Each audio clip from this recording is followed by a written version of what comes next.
Most people say they want to grow, but at the same time, they're chasing power.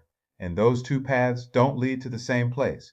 When your focus is power, everything starts to revolve around control, image, and winning. You become more concerned with how you're perceived than who you actually are. Self awareness demands something different. It requires honesty.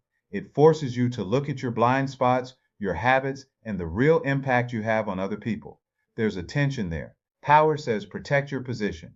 Self awareness says question your position.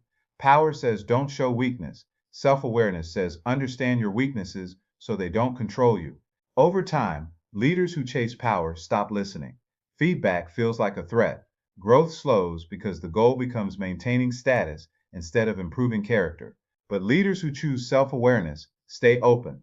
They listen. They adjust. They grow, even when it's uncomfortable. If your focus is power, you protect your ego. If your focus is self awareness, you develop your character.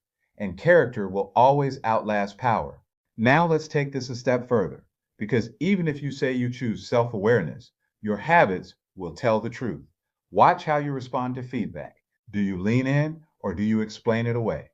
Do you ask questions or do you defend your position? That moment reveals more about your leadership than any title ever will. Real self awareness shows up in behavior. You slow down before reacting. You create space for other voices. You make it safe for people to be honest with you, even when the message is uncomfortable.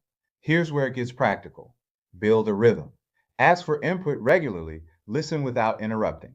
Reflect before you respond. Then act on what you've heard so people know it matters. That's how trust grows. And something else happens. Your influence expands, not because you demanded it, but because people choose to follow you. That's the difference. Power tries to force results. Self awareness earns results. If you're serious about growth, don't just say you value self awareness. Prove it in how you listen, how you respond, and how you change, because that's where real leadership begins.